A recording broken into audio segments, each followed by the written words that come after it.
Today on the After Work podcast, Title 42 ends as Texas DPS tries to hold back the massive wave of illegal immigrants trying to get in through the southern border. E. Jean Carroll says that, well, Trump did what he did and apparently he's been found liable. The New York man who held a man in a chokehold to try and protect everybody is turning himself in to face charges.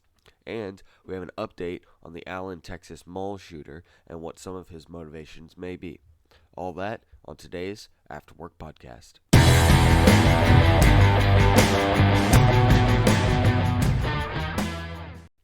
What's up, guys? Welcome back to the After Work podcast. We got quite a few stories for you today. Apparently, a lot of stuff happened this week.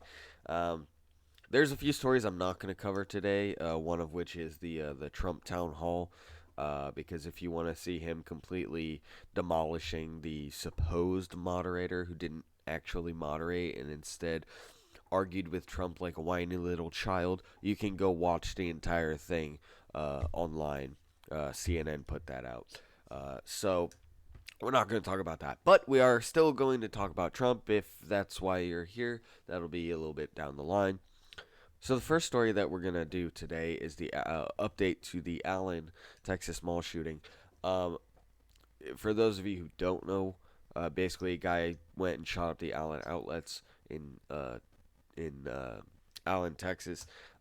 If you want to see the entire video of that, you can go to my other channel, Biopilot Arms. I did 2 videos on it there. But I'm not going to go over it again. Most of you already know what happened, but most of you probably don't know about, what his possible motivations were and, all that stuff. So we're going to go over that. So let's go ahead and get into that right now. So social media posts suggest gunmen may have scouted Allen Mall before the attack. So social media posts reviewed by NBC5 raised questions about whether the gunman suspected. I don't know why they say suspected. He died at the scene. He probably definitely did that. Mauricio Garcia scouted the mall in the months before the shooting that killed 8 people on Saturday. The posts on a page that appears to belong to the suspect on the Russian social networking site OK.ru appear to show photos of the suspect posted just 3 weeks ago. The posts on a page that appears to belong to the suspect on the Russian social networking site OK.ru appear to show photos the suspect posted just 3 weeks ago of the mall parking and the outside of the H&M store where the shooting took place. Another post shows a screenshot on a phone displaying the mall's location information, along with data indicating that Saturday afternoons at the mall are busy as it gets. One post made that same day in April appears to show a pile of empty boxes of ammunition. Kind of follow along with me and see if you notice anything interesting or funny about this whole situation. So, investigators are examining activity on that Russian site in connection to the Allen attack investigation. Many older photos posted on the page focus on purchases of guns and tactical gear. One image shows a receipt from a DFW area gun shop who confirmed that the receipt was for deposits the shooter put down on weapons. The store said only 2 of the guns were delivered. It is not clear if any of those weapons were used in the shopping mall attack. Investigators have not released details about the weapons. Law enforcement sources said the shooter carried a rifle and a handgun and that more weapons were located inside his car. So that kind of sounds like it was supposed to be a Christchurch situation where the guy goes, shoots up, and then goes back to his car and grabs some more guns, and then goes back and shoots up more. Luckily, that did not happen.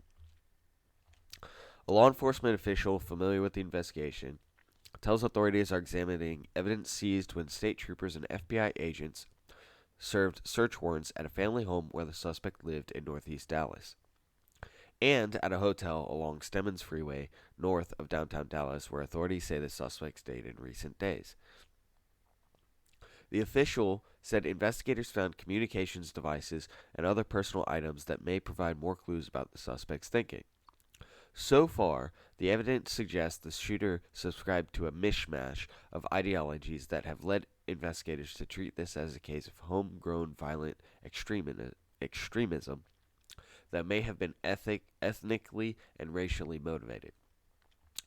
Posts on the Russian social media page include Nazi propaganda and rants against racial minorities and women posted in recent months. But officials have cautioned it may take weeks or months to gather a more complete picture of the suspect's thinking. So before we go any further, let's ask a couple questions. Number one, he says that it's a rant against racial minorities and women, right? It doesn't say which racial minorities. But you would assume if it's Nazi propaganda that has something to do against black people or Jews, right? But he shot mostly Asians and white people, from my understanding. So I'm not sure what where that factors in. Number two, if you look at each of these pictures that they're showing, you'll notice a pattern. So right here, you've got what? No shares, no likes, 2 comments. On this one, it's no comments, no shares, no likes. On this one, it's no comments, no shares, no likes. So this guy's posting online to no one. No one's following this guy. Nobody's giving him attention.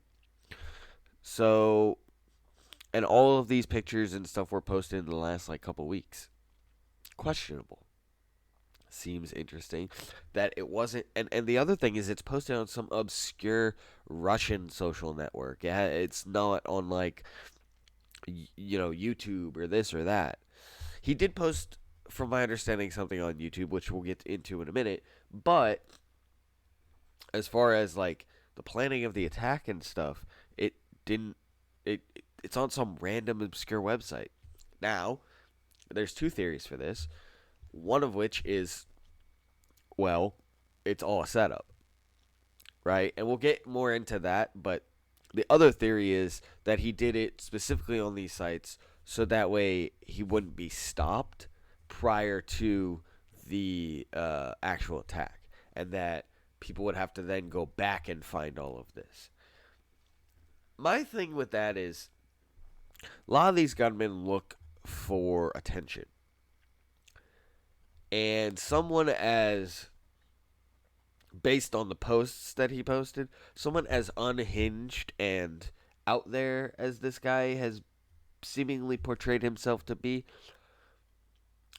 I don't think that a person like that would have the forethought to post on a random media website to avoid detection. You see, most of these shooters go and post on regular social media and nothing gets done about it. Or they are contacted by law enforcement, but law enforcement does nothing about it. And we've seen that time and time again, so I find it questionable that that is what the theory is suggesting. So we'll continue reading on because that's kind of what they get into in a minute. Let's see. So it says,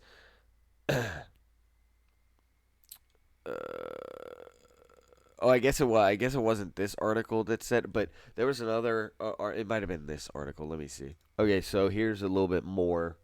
Say it's a different story, same website, I believe. So they basically went through his social media, and one of the warrants investigators described images from a YouTube video entitled "Psychovision Face Reveal," posted on the day of the shooting, and they said they believe that that's the video of the gunman wearing a scream mask and then removing it to reveal his face. So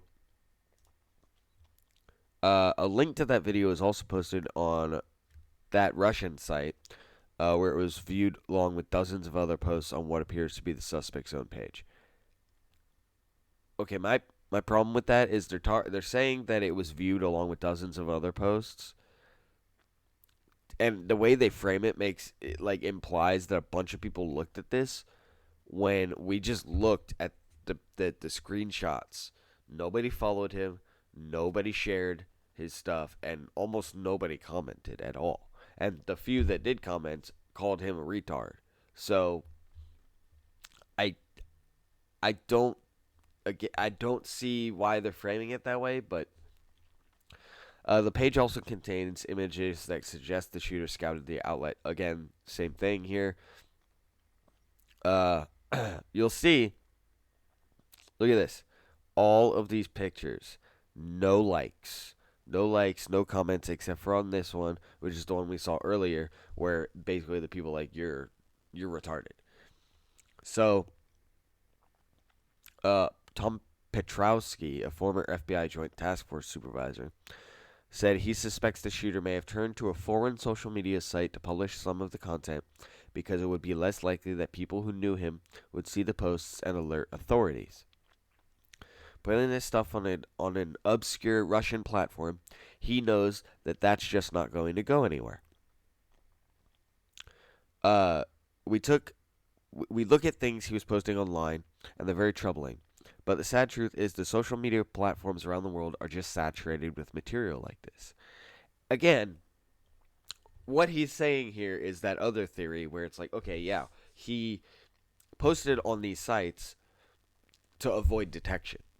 But again, I'm sitting here going, well, if he wanted actual like attention from this, you would think that he would not necessarily go so obscure and be more, because he was, it's like he was just coding his, like, nothing that he posted is, I guess, outright a threat. It's all like coded, kind of like, tongue in cheek, like I might do this type of thing.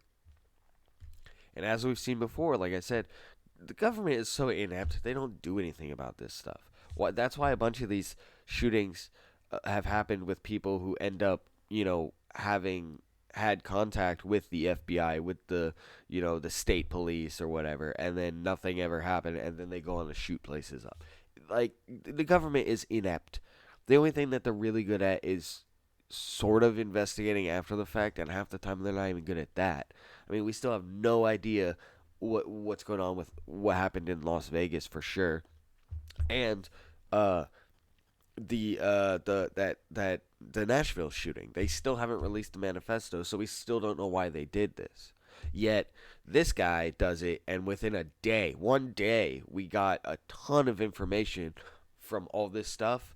From That's the part that always doesn't make sense to me, right? In one day, somebody finds an obscure Russian account. If it was that obscure to avoid being detected, how was it found that fast? In addition to that, it was all put out on the public, but we still don't have the Nashville shooters manifesto. I don't know. That just seems fishy to me.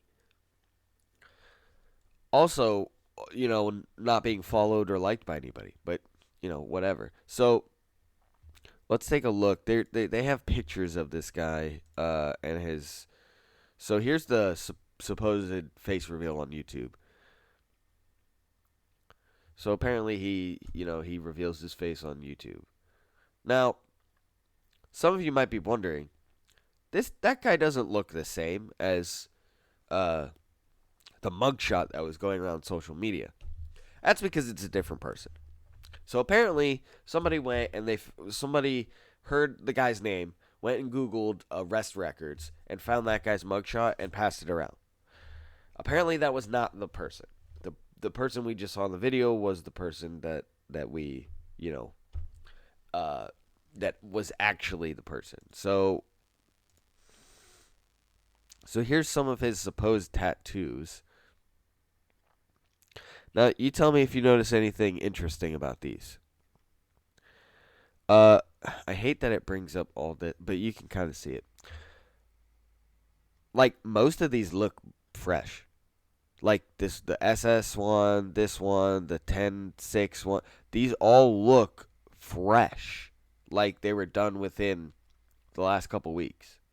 So in the last couple of weeks, he adds a bunch of Nazi symbols to his body. He goes out and posts on some obscure Russian site about possibly this attack. Yet, he drives all the way to Allen, Texas, instead of going to a mall in DFW, like downtown Dallas, which would have a higher concentration of minorities. He drives to Allen, Texas, which has a higher concentration of white people, yet he's supposed to be a white supremacist. That doesn't make sense to me. That doesn't make sense to me. A lot of stuff about this guy doesn't make sense to me. When you put it all together, it's very questionable. Why would he drive to a place that's more white while being a white supremacist to shoot the place up when he had areas that had way more minorities right next to him in Dallas, and he posted on some weird out of the way website, didn't really have one set necessary ideology. I don't know. Like I said in my previous video, it could have been that he did all of this because he's crazy. He could have done all this because he wanted to push a political agenda by going in the opposite direction to make the other side look bad. Who the hell knows? We don't know yet. It feels too in your face. It feels too in your face with all of this. Now, I get it. Maybe that's exactly what it is. Maybe it's this guy who used to be a security guard who, just went crazy and decided, hey, I'm going to do this thing. Maybe it's not. I don't know. You decide based on the evidence. Because at this point, I just can't make up my mind on really any of it at all. I'm going to wait for more information, but at this point, that's what we've got. So, now, moving on to the second story that we've got here. The guy who choked that guy out on the subway in New York. So, if you've been keeping up with the story, basically this guy has had multiple violent interactions with the elderly. He was currently wanted on a warrant for apparently punching an older person. And that's not the same older person that he punched before that he already got arrested for. So at this point, that's at least two old people that this guy's punched out. People on the subway, have had interactions with this guy before, and this guy is clearly violent. So a Marine decided to basically subdue this guy, hold him until the police could get there. Because here's the thing. If you've ever been in a fight before, if you've ever had to subdue somebody before, then you know that you can't just hold them and then let them go. Right? Like, if you hold them in a restraint until they calm down, and then you just let them go, they're going to pop back up, and it's just going to be violence again. Because they're going to be pissed. Especially if they have, like, a mental illness, whatever. So, he held him in a chokehold. The Marine clearly did not know how to do a proper blood chokehold. But unless you've got handcuffs, flexi cuffs, or something to restrain his hands, like, how are you gonna restrain him if not by wrapping him up completely? Unfortunately, that resulted in the guy's death. So now he is unfortunately being charged. So you've got a Marine veteran who fatally choked NYC subway rider Jordan Neely surrenders on manslaughter charges. A man who kept a man who kept a chokehold around the neck of an agitated fellow passenger on a New York City subway, leading to the other rider's death, turned himself into authorities Friday on a manslaughter charge that could send him to prison for 15 years. Manhattan prosecutors announced that they would bring criminal charges against Daniel Penny, 24, a U.S. Marine Corps veteran, in the May 1st death of 30-year-old Jordan Neely. Penny turned himself in at a Manhattan police station Friday morning. Neely's death, captured on video by a freelance journalist, has raised an uproar over many issues, including how those with mental illness are treated by the transit system and the city, as well as crime and vigilantism. I'm sorry, self-defense isn't vigilantism. Penny's attorney did not respond to a request for comment after the prosecutors made their announcement Thursday. They have previously said Penny acted in self-defense. According to an onlooker, Neely, who is black, had been screaming and begging for money aboard the train but had not gotten physical with anyone. Penny, who is white, was questioned by police in the aftermath but was released without charges. You see how they're painting it? It's black versus white. It's not crazy motherfucker versus sane motherfucker, right?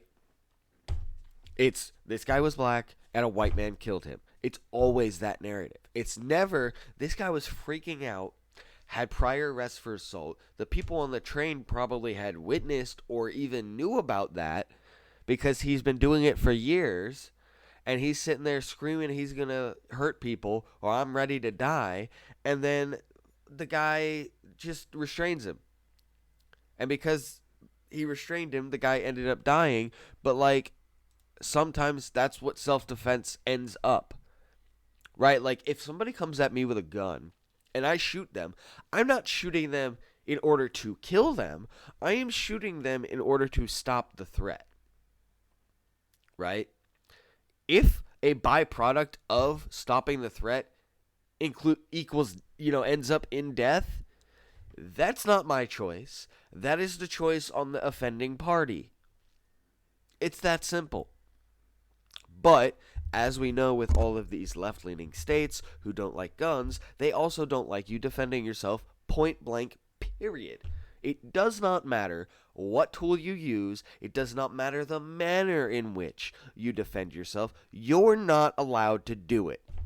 It's that simple. Friends, I don't even I don't even care about the rest of this story, to be honest. Based on all of that, all of the other stories that I've seen, this is just an update to that story, but everything that I've seen so far has said that this guy Neely was violent in the past. He was currently wanted for a warrant for being violent and assaulting somebody. And on that train, he was asking for money. He was getting agitated, saying that he wasn't afraid to die, and this, and that. And he was obviously threatening people. So this guy's like, you know what? I'm just going to restrain him. He did it improperly because you're only supposed to do a blood choke for like 5-10 seconds, and it knocks the person out for long enough to restrain them, with like handcuffs or whatever. But like, what are you supposed to do if you don't have handcuffs? If you don't have flexi cuffs? If you don't have a way to securely tighten the guy's hands behind his back? Just wrap him up. Now, obviously, he did it too long. The guy ended up dead. But this is a guy who was threatening people. Personally, I think completely bear hugging somebody and, doing a chokehold is reasonable to physically restrain somebody. He didn't stab the guy. He didn't shoot the guy. He didn't do any of that. He simply restrained him. It ended in the guy's death, which is tragic and sad, but it's not unreasonable. But again, he lives in New York. It's a place where you are not allowed to defend yourself. Your only recourse is to retreat from your home or call the police. And they won't show up in time. But if you defend yourself, you shoot them, you're not allowed to have a gun. You stab them, you're not allowed to have a knife. You apparently just do the bare minimum of physically restraining them with your arms. You're not allowed to do that. And I'm fully expecting. Unfortunately, I'm fully expecting Penny to be uh, convicted. You're not allowed to defend yourself. The entire system is broken all across the nation, but specifically in places like New York, California, places where they just arrest criminals and then toss them back out on the street same day for doing, theft and this and that and violent crime, and they just turn them back out on the street, and then they expect that this is not going to happen. You get what you vote for, guys. Those of you living in New York, those of you living in California, where it's just a revolving door of criminality because the criminals, they do a crime and they're either not arrested or they're arrested and put back out with no bail, and then they reoffend continuously. Like, what did you expect when you voted in the people who decided that that was a good idea? And then when that crime gets to the point where people are sick and tired of it, so they take matters into their own hands, justifiably, that's what you get. You get somebody who doesn't necessarily know exactly how to restrain somebody, but feels the need to, along with two other people who felt the need to, because it wasn't just him. There were three people dealing with the restraint. So at least three people thought it was reasonable to restrain this guy.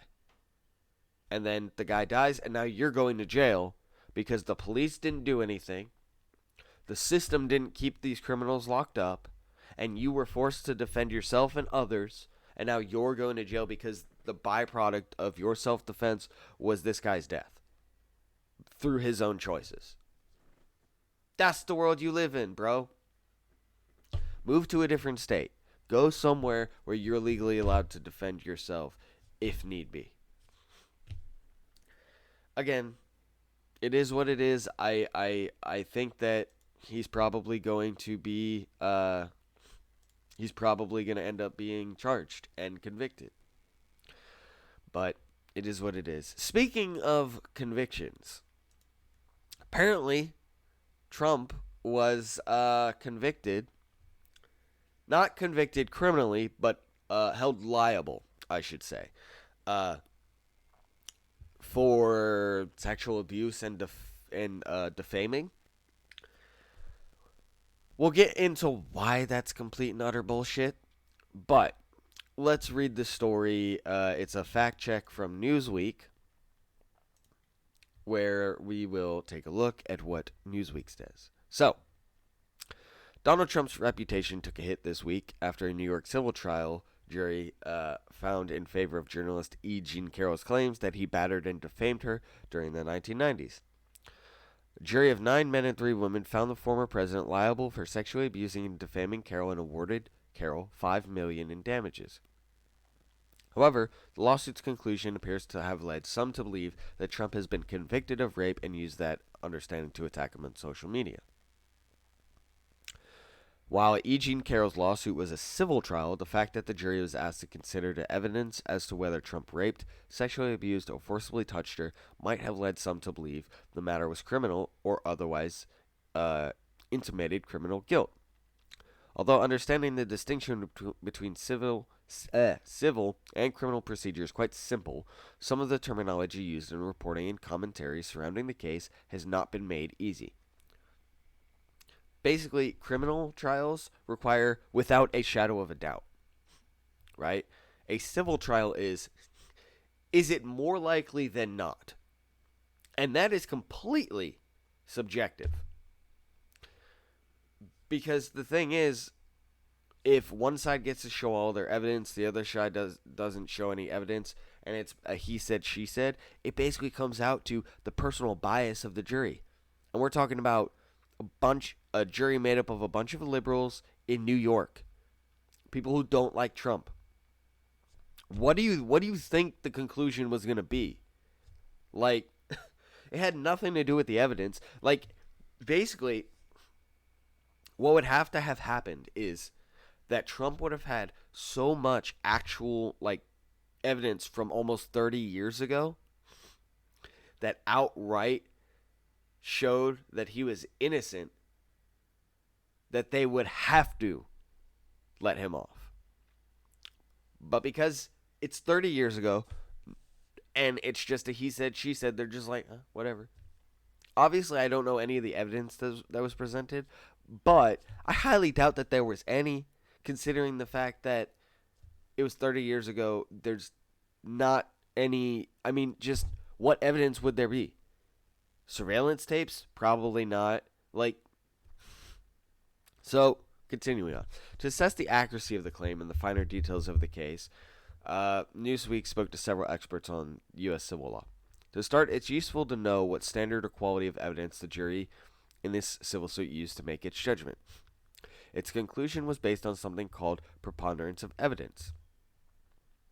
The jury must find that it is more likely than not that the plaintiff's key contentions are true. See, exactly. Basically, 51%.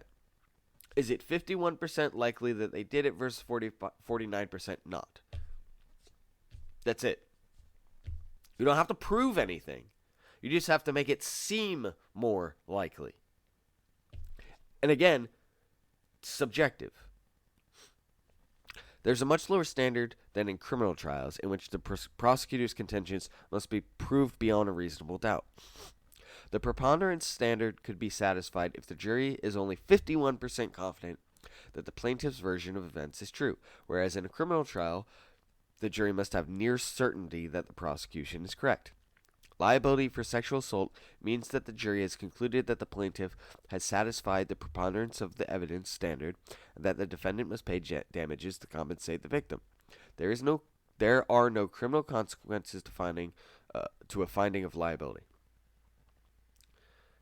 The word liability is also key because civil cases do not speak to guilt or innocence, but instead use the language of liable or not liable. So, it is accurate to say that Donald Trump was liable for battery and defamation, but not that he was found guilty of battery and defamation.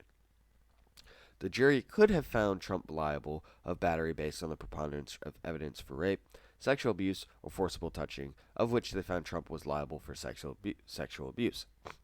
All three possible findings are forms of battery, so finding that Mr. Trump had engaged in any of these would be sufficient to hold him liable for battery.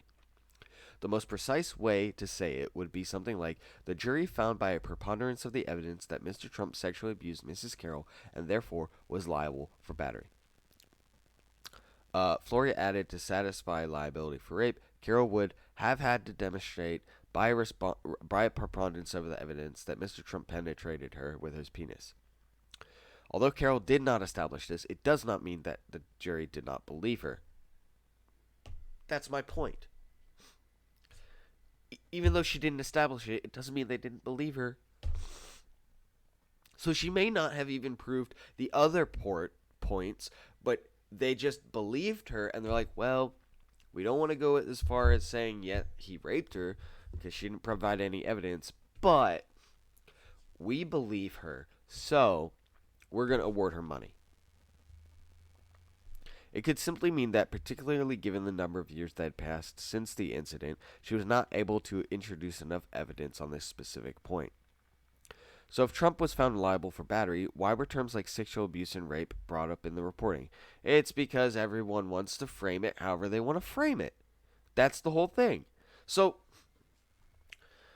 Trump, he said something about this at his town hall. He basically said, look, I didn't go to the trial because it wouldn't have changed anything, because the entire system was biased against me, because the judge let her introduce a bunch of evidence and didn't let us do anything.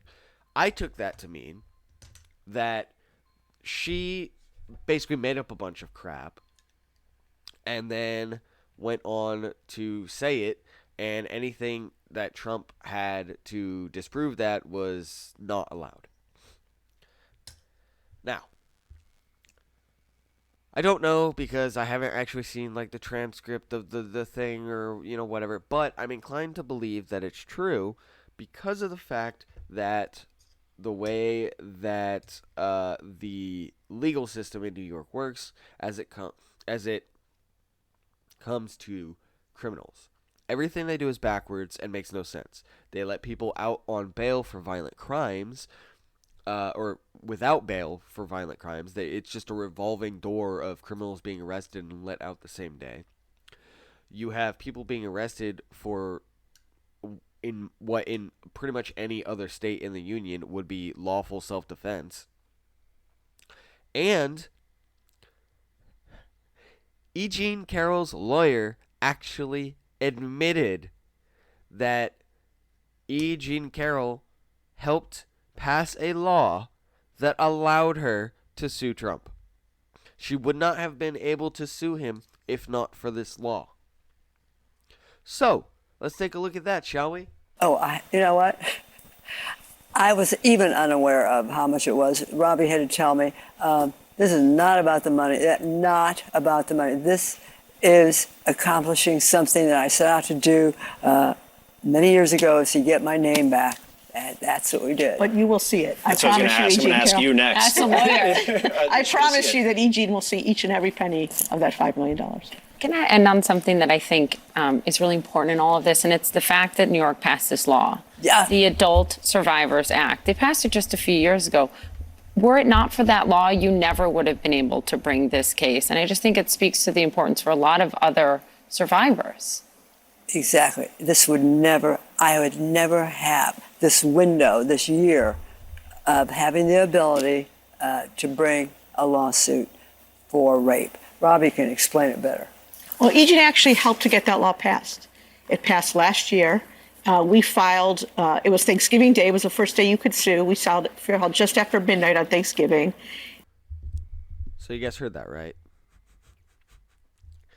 And you saw the look on Jean's face when she was like, oh yeah, Jean helped get this law passed that we wouldn't have been able to sue without. And she was like, she really just say that? So here's the thing about famous people. Famous people get sued all the time for the most ridiculous shit. Because the thing is, they're rich. People think they can get money out of people by tarnishing their name, their reputation, whatever it takes to get them to settle. So this lady decides, I'm going to sue Trump. I don't like Trump. I'm going to sue him for something that I can't prove that happened 30 years ago, supposedly happened 30 years ago. I'm going to sue him. And how do I do that?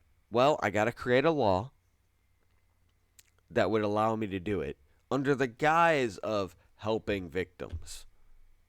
Come on now. Like, this is ridiculous. It's ridiculous. I'm sorry. The fact that this woman had a hand in crafting the law or passing the law that allowed her to sue him civilly, not criminally, not get him charged with rape to face prison, but to get money out of him. See, she just said that it wasn't about the money, right? But that's all a civil liability case is about. If she wanted justice, then she would have gone after him criminally. But obviously, there was not enough evidence to charge this criminally, which is why she went after him civilly. Meaning, either it didn't happen, or there was no way to charge him civilly. Again, she says it wasn't about the money, but that's all a civil case is about, is damages, which the compensation for is money. And she couldn't have done it without helping pass a law. So my inclination is the same thing as what happened with Brett Kavanaugh. There was an agenda behind it to keep him out of the Supreme Court. In this case, it's to tarnish Donald Trump's name. I mean, you can't really do that because, like, he's, like, a terrible person. But, again, to tarnish, I guess, what's left of his appearance. Like, there's nothing you can do to Donald Trump that really tarnishes his appearance because he's, like, a mud monster already. But my point is, so this was done to bring heat, I guess, on Donald Trump during presidential year, also to get money out of him. That's my opinion on it. I think she did this to get money out of him because she knows he's a celebrity. She knows it was going into a election year, and what better way to make sure she gets money, either through a settlement or through winning the case in a biased trial. Just my opinion. Look, I don't like Donald Trump, but there's no way, in my opinion, that what happened.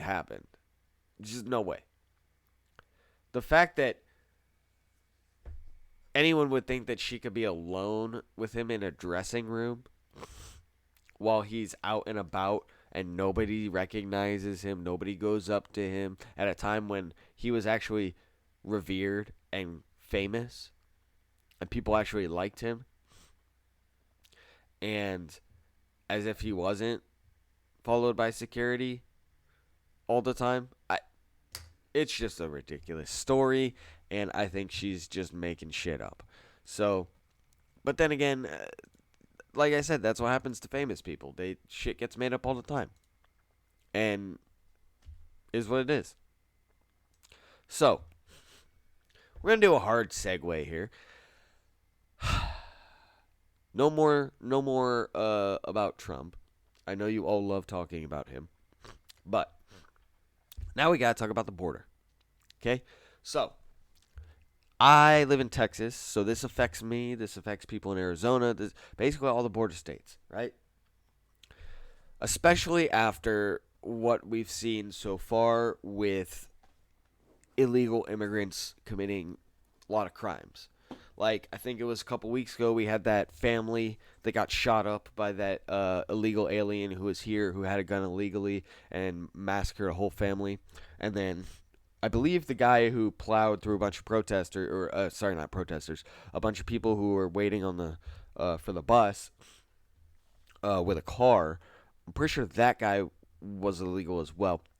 Don't hold me to that. That's just what I heard. I haven't actually looked into that story, but it would not surprise me.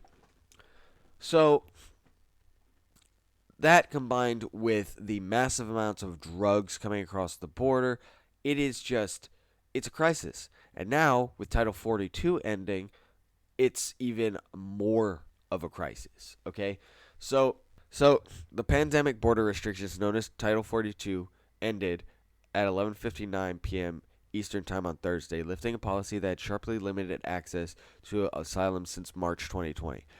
Basically, what it was, hey, COVID is here. We can't let people in while this order is in effect because we can't deal with people who are coming here for asylum from other countries that may be carrying COVID. We need to limit the spread. That's the gist of it, right? It worked because people were like, yeah, okay, I can't come into the U.S. because they're just going to turn me away immediately. Or that's what was supposed to happen. Supposedly, in its place, the Biden admin has implemented a combination of new asylum rules and legal pathways. I doubt it. I highly doubt it because they were the ones ferrying people to inner states through private clandestine operations. They'd basically smuggle people onto planes and trucks and buses and take them to random places in the United States through cover of darkness. So, without processing them, I might add, or very limited processing. So, yeah, I don't really trust Biden on immigration. So, the COVID-era public health emergency measure allowed for the quick expulsion of migrants at the border and nearly halted the processing of asylum applications for more than 3 years. Now that Title 42 is lifted, the tens of thousands of people who have been waiting in Mexico after fleeing from violence, poverty, and political instability are once again subject to decades-old immigration protocols known as Title 8. Under those laws, individuals can no longer be turned away or deported without a screening for asylum claims. That means they'll enter the country and be placed in detention centers as they go through a process called expedited removal, which includes a credible fear interview. Those who are deemed to have valid claims will be allowed to stay in the country as their cases make their way through immigration court. Those who are not will be deported. Regardless of the outcome, the longer process times will likely result in a bottleneck at points of entry and detention centers that will put a strain on federal, state, and local government resources. Okay, so here's something important to note. Under the old laws, Title 8, individuals can no longer be turned away or deported without the screening for asylum claims, right? See, the whole point to an asylum claim is you are leaving your country for the nearest friendly country that will not persecute you. So, for instance, if you're a Uyghur Muslim in China and you're trying to get out of there because you're being persecuted, one of the nearby places would be South Korea. I don't know how you get there, but that's one place you could go for asylum. I'm sure you could probably go to Russia. I don't know what their views on Muslims are, but I would assume that you could go there.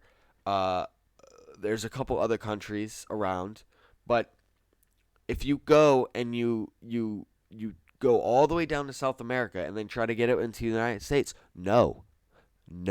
You don't get to go through multiple different friendly countries to get to a specific country. The whole point to asylum is you are trying to leave your country to go to a place that is safe. You don't get to pass through multiple different countries that are safe to try and get to a specific country. That's not how asylum works. But that's what is happening. People will be passing through all of the South American countries to get to America. Now, you might be saying, well, that's a moot point because they go through a credible fear interview and they're deemed whether or not they have valid claims or not. That's subjective, though. Right? Because some people will go, oh, well, you lived here and you came here for asylum and you have a valid fear. We'll let you in. Some other agents might go, well, you passed through all these countries to get here, so we're going to send you back. It's completely based on who's doing the interview. So, also, the people who are allowed to stay are normally given like a court date and then released into the country, whether it be due to asylum or because they're trying to get here on a green card or, stuff like that. When they're released, they're given a court date, and a lot of them don't even show up. I mean, think about it. If you're told, show up for this court date so we can figure out, what to do about you and whether or not you get to stay, but then you just disappear to another state, would you go back for court because they might deport you based on the decision of that court? Or are you just going to stay where they don't know where you are, they can't find you? Pretty easy choice there, huh? So, the return of Title 8 may be a welcome lifeline for thousands of migrants who have been stuck in overcrowded shelters or who have been living on the streets of Mexican border cities, often prey to violence and exploitation. But the long-standing protocols also carry stiffer penalties for migrants who are caught crossing the border illegally, including a possibility of a 5-year ban on entry to the United States for migrants who are deported, as well as prosecution. You think they care? You think they care? Ooh, a 5-year ban. They just crossed illegally, and now they're claiming asylum. And And let's say, right? So let's say they cross the border illegally and they're not claiming asylum. And then they're deported and given a 5-year ban. They just crossed the border illegally in the first fucking place. You think they're not going to fucking do it again? Like, what? And then even if they came here with asylum and then their asylum was like denied or whatever and they were sent back across, do you not think they're going to try to get here again through one of the holes in the border? So they're going to cross illegally, claim asylum, be told, no, your asylum is invalid, sent back. Then they're going to cross illegally, and because we already know they tried to do it asylum. We deport them and say, you have a 5-year ban. You can't come back for 5 years. And then they're going to go, oh, okay. And then immediately cross the border again. Like, they don't care about it being legal or not. They don't care if you give them a ban on entry. Because if you deport them and you put them in the place where they can legally try again, they're going to try again. So the 5-year ban thing, that's not a heavy penalty. Like, that's nothing. The only thing that would stop them is that, like, they come across and then we, like, lock them up. But, like, why should we have to use our prison system to lock up these people and feed them and house them when they're not even citizens? They shouldn't even be here. So, like, you can send them back, but they're just going to keep coming over here unless measures are taken to prevent it. So, a big-ass border wall. Machine gun turrets placed every 100 yards. Something, right? Am I suggesting that we mow down people with machine guns? No. I'm saying as a deterrent, I'm sure machine gun nests placed every 100 yards would greatly decrease all of the illegal drug smuggling, cartels, just like all of the crime. Regular migrants would probably still try to get across, but I don't think that a lot of people would be willing to take that risk with that being fully visible. Just my opinion. Also, in the case of what we saw in one of the other posts that I saw, actual Mexican military crossed over into the United States, escorting apparently drugs. So we all know Mexican military, Mexican cops are in the pocket of the cartels. So that sounds like an invasion to me. Why do we not have machine guns placed at our southern border to fend off stuff like that? I mean, if you've been on social media, you've seen the video of the shootout on the Mexican to United States bridge. Like, so it's not that it doesn't happen either. So on Wednesday, the Biden administration finalized a new rule that severely limits asylum for those who arrive at the U.S.-Mexican border without first applying online or seeking protection in a country they pass through. That's basically always been the rule. It's basically always been the rule. Is you have to seek it in a country you pass through first. So the new rule is part of the Department of Homeland Security's efforts to assuage fears that may. The new rule is a part of the Department of Homeland Security's efforts to assuage fears that mayhem may break out on the country's ports of entry as Title 42 sunsets. It already has, bro. Like, there's a ton of pictures. I mean, look at this. So this is Texas DPS is setting up razor wire at the border for Operation Lone Star that started like a week and a half ago or something like that. They've been preparing. That this is DC, this isn't the border, but a lot of these pictures are from the border, and even this one, there was a picture. This is the border, bro. This right here. You got military guys setting up razor wire. Like, I mean, look at this. Look how many people there are. And here's the thing: it's not just people from Mexico. There are people from every country coming through. We've got 1,500 active duty military troops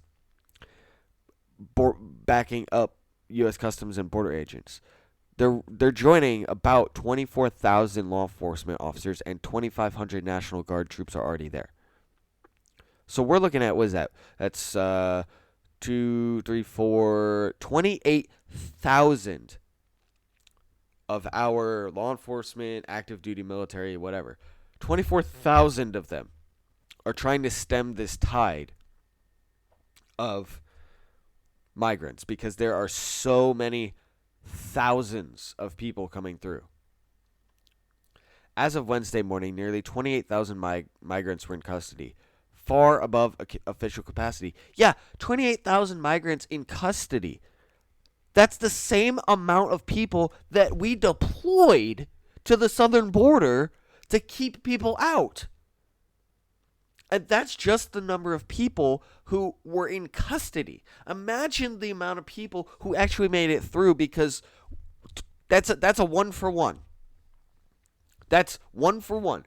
Every single Border Patrol agent, every single National Guardsman, every single active duty military arrest.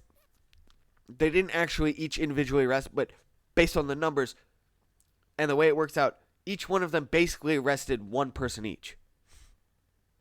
If each of them is arresting one person each, how do you think that people aren't getting through? That is an insane amount of people. It's a lot worse than we thought it was going to be. The head of the Border Patrol unit, who's also vocal critic of the Biden administration, told NPR, "In my worst nightmares, I would have never thought any administration would allow the border crisis to spiral out of control the way it has. It's ridiculous. Estimates of approximately 150,000 migrants waiting along the border. I'm tracking between, Ortiz said, I'm tracking between 60 and 65,000. Ortiz added that the record number of apprehensions, upwards of 70,000 per day, are not likely to materialize after Thursday night. He explained that only 5 of the 9 Southwest Border Patrol sectors are over 125% capacity, meaning the other 4 are not. Contrary to what several officials have stated, Ortiz believes the dramatic spike experienced over the last 5 or 6 days, driven by people rushing to get to the U.S. before Title 42 was lifted, is likely to be the peak. So what? Right here. Approximately 150,000 migrants waiting. 28,000 have already been detained. It doesn't specify whether or not the 28,000 migrants that have already been detained were a part of that 150 or if they're in addition to. But I would assume that it's in addition to, because they said the 150 are waiting and then 28 have already been arrested. That is almost, what is that? That's 150, 60, 70, 178,000 people that are only being dealt with by 28,000. That's what, 5 to 1? That means for every Border Patrol agent, there are 5 migrants trying to get across, give or take. That is not. That there's no way that Border Patrol is going to be able to deal with that. There's just no way. There's absolutely no way that they are going to be able to do that. Because, like, let's say one person can deal with 2 people at a time. That's 3 people that are sneaking by. Like, there's no way they're able to stave that off. But, again, we're at this point where we're seeing these problems come to a head. We're seeing all of these problems be hashed out between the two ideological parties in the United States. One side says, hey, we need better border protection. The other side is like, no, we don't. It's fine. It's not a crisis. And then when it becomes a crisis, they implement new rules that, quite honestly, may or may not work. And then they go, see, we're taking it seriously. It's like, yeah, after the problem's already started. So, I'm tired. I'm really tired of it. Like, can we just get back to both sides being sensible? That'd be great. Anyway, guys, that is it for today's After Work podcast. If you enjoyed this, go ahead and hit that like and subscribe button and hit the notification bell so that way you can see whenever I post next.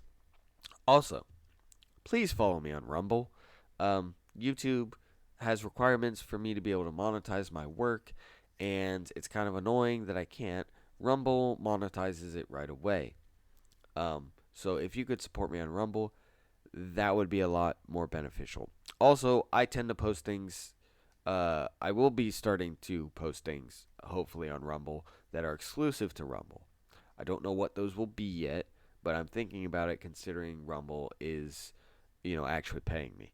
So, we will see you guys next week for next week's After Work podcast. But until then, thank you guys and have a good night.